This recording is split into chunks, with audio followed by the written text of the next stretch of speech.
You call me on the telephone, you feel so far away. You tell me to come over, there's some games you wanna play.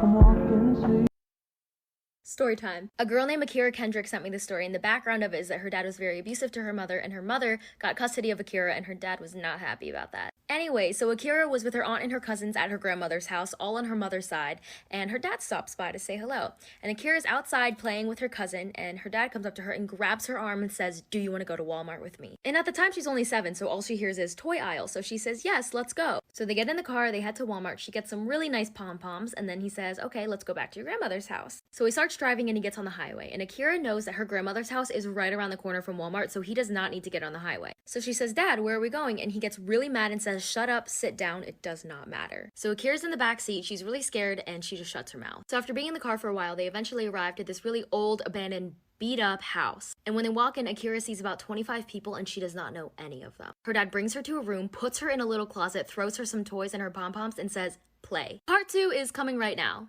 Part 2 of Akira's dad literally kidnapping her. So when they get to the house, Akira is really scared. She doesn't know any of these 25 people. Her dad brings her to a room, throws her in a closet, puts some toys in there and says play. So after about an hour of being in a little closet with some toys, she finally decides to get up and go look for her dad. So she opens the door and starts looking around, and there is no one in the house. There is not even a single trace of somebody ever being there. So of course she starts freaking out and crying. She doesn't know where she is. She's so far away from her grandmother's house, and she doesn't have a phone. And so eventually, after 3 hours, she hears somebody. She looks up and her dad is standing there, and he says, "Come on, let's go, the cops are outside." So basically Akira's aunt called the cops and they had a search warrant for him. They ended up finding her dad and they said to him, "If you don't take us to her, you will go to jail." And obviously from what I just said, he finally took them to her at this random old abandoned house and they found her. And they ended up putting him in jail anyways, because why not? 2 years in jail and 1 year on probation. Don't steal children, people.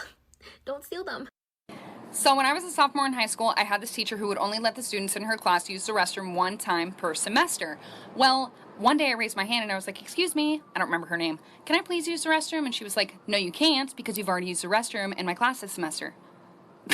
Well, excuse me, you can't dictate my bladder. So I'm like all frustrated, and I started secretly texting my mom because I wasn't allowed to use my phone in class. And I was like, "Mom, I'm sitting in class right now, my teacher won't let me use the restroom." And she was like, "I'll take care of it for you." And I was like, "Okay." So 5 minutes goes by, and all of a sudden my teacher's phone starts ringing, and she walks up to it and answers it, and she's like, "Hello?" "Yeah.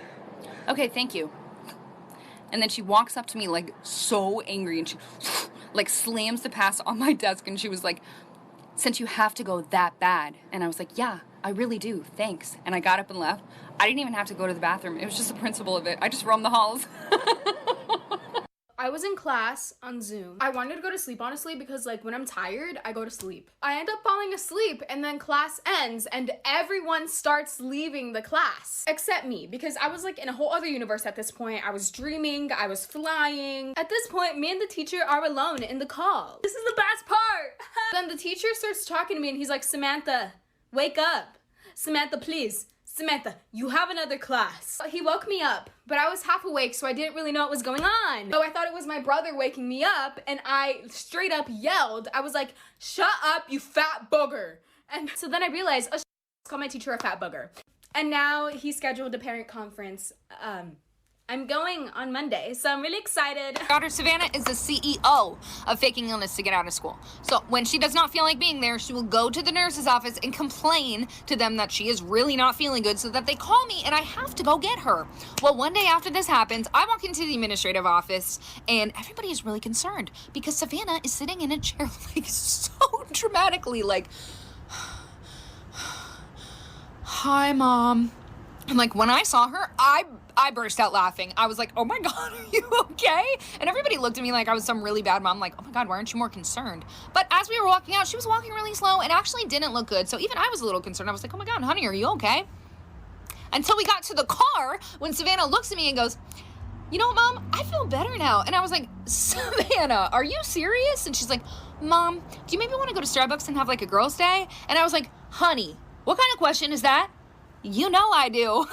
So I used to know this girl who would constantly say things like, "Guys, sorry, I'm so ugly. I just ruined the whole group photo, I'm sorry." And then everyone would automatically comfort her and be like, "No, you're beautiful. You shine. And then she would be like, no, but thank you. And she would do the same thing over and over again, trying to get everyone's attention. So eventually, I got tired. So the next time she came to me saying, I'm so ugly, I was like, you know what? You are. She was like, what'd you say? And I was like, if you think you're ugly, I can crop you out of the photo. Want me to tell you, I'm not the one who made you look like a woolly mammoth. Here's something fun. When you're in a long-term relationship, you'll often find yourself doing this thing with your partner where you'll say, when we have kids, I hope they have this trait of yours. And today my husband was like, I hope our kids will be as resilient and determined as you. When I was 11 years old, I got in a fight with my mum when she was picking me up from school, and I was being so rude that she wanted to teach me a lesson and scare me a little bit. So she said, you can find your own way home. Left me outside of my classroom, got in her car and drove off. Now, realistically, she was just doing the block and was going to come back and pick me up, hoping that I would be apologetic. But I wasn't. I was very stubborn and was like, I can find my own way home. And I decided to run home. I, in fact, sprinted from the school grounds and ran into a close family friend who offered to give me a lift, which I accepted, and I got home by my own means. Now, my mum did do the block and not only came back to me not being where she left me, but to one of my friends saying, yeah, I saw her get in the car with some weird guy. Imagining my mum's soul leaving her body that day is enough for me to not ever want kids, let alone kids like me. Story time. When I was a child, my family and I moved into a big old 2-story house. Both my parents worked, so I was often home alone when I came home from school. One evening when I came home, the house was still dark. I called out for my mum just in case she was home and heard her sing-song voice reply from upstairs. I called her again as I climbed the stairs to see which room she was in, and again heard the same response. We were decorating the house at the time, and I didn't quite know my way around the maze of rooms yet, but I knew she was in one of the far ones right down the hall. Just as I reached for the handle of the door to let myself in the room, I heard the front door downstairs open and my mother call out for me.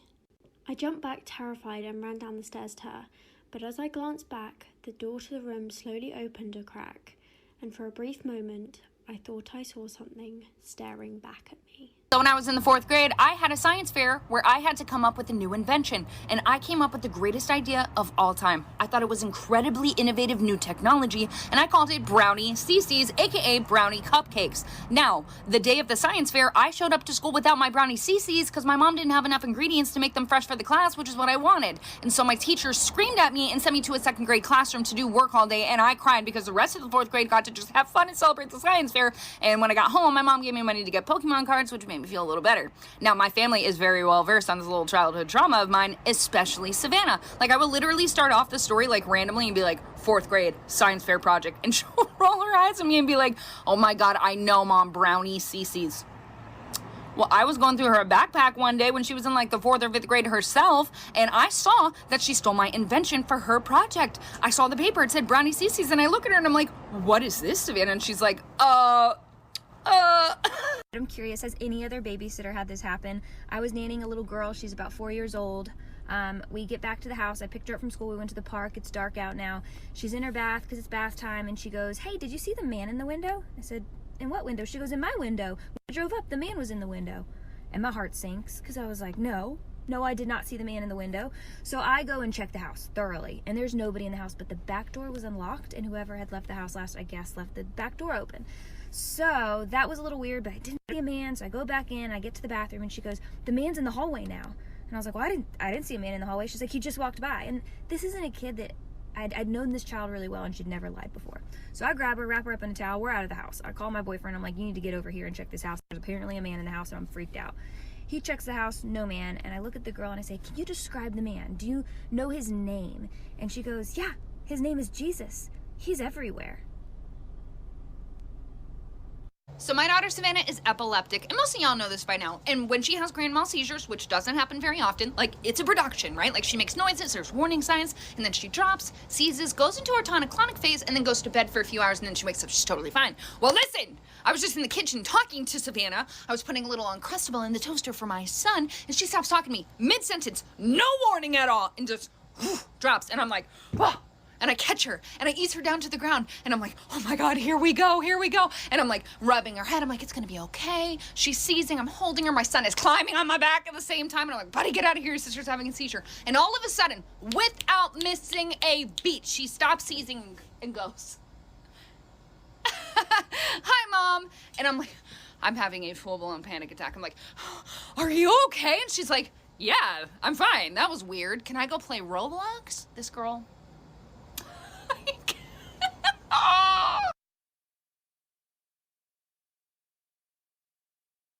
One of my most embarrassing moments in middle school. When I was in middle school, I went to a really old building, like ancient. I'm talking like this was the old high school, and it was so old that they built a new high school and then just decided to send all the middle schoolers there. And for whatever reason, whoever decided to build this school put this big, huge, steep staircase right by the gym, and every day I had to go down this staircase to go to gym. I think you know where this is going. So I'm walking to gym class, and I trip.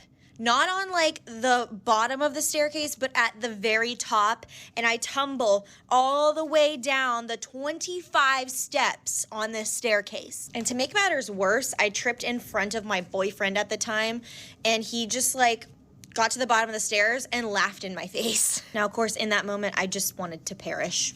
I survived, but needless to say, my boyfriend and I broke up the next day. Okay, so story time. So basically one time in 5th grade, my dad took me to get breakfast from Dunkin' Donuts. We went there before school like always, and as we were there, this strange man outside was staring at me and like making faces. Super creepy. We didn't know him or anything, so we walked inside and I was kind of freaked out. I told my dad that I was creeped out by him, and he told me that nothing bad was gonna happen. Or so he thought. So we got our foods and we ate it. Everything was fine, chill. After we were done, we got up to leave. The man was gone by now, so I felt better. But then on the way to my school, I saw him walking on the sidewalk. Like, I figured he was going to his house or like somewhere else. When we got to my school, no one was outside. It was kind of weird. We went to open the door because my dad was a part of the PTA, so he came in with me. The door for some reason was locked. My music teacher out of nowhere ran out and brought us inside quickly. She told us that our whole school was on code red. Scary. And that a man was in our school, so we went inside and I went and hid in the music room. Like for part 2. Okay, so part 2. So I went and hid in the music room. Dad was in the PTA room, which was close by. Literally started crying because I was so scared and they weren't telling us anything because we were too young. I guess they didn't want to scare us. That didn't work. Once the code red was over, about 30 minutes later, we went to class. I went to go find my dad and make sure he was okay and see if he knew anything, and he didn't. When I got in my classroom, we were all talking about it, and my teacher said that the man just walked in and told them he was looking for one of his teachers from like 15 years back. Huh? They gave us a description of the man, and I realized it was the same man from Dunkin' Donuts. He just walked in my school.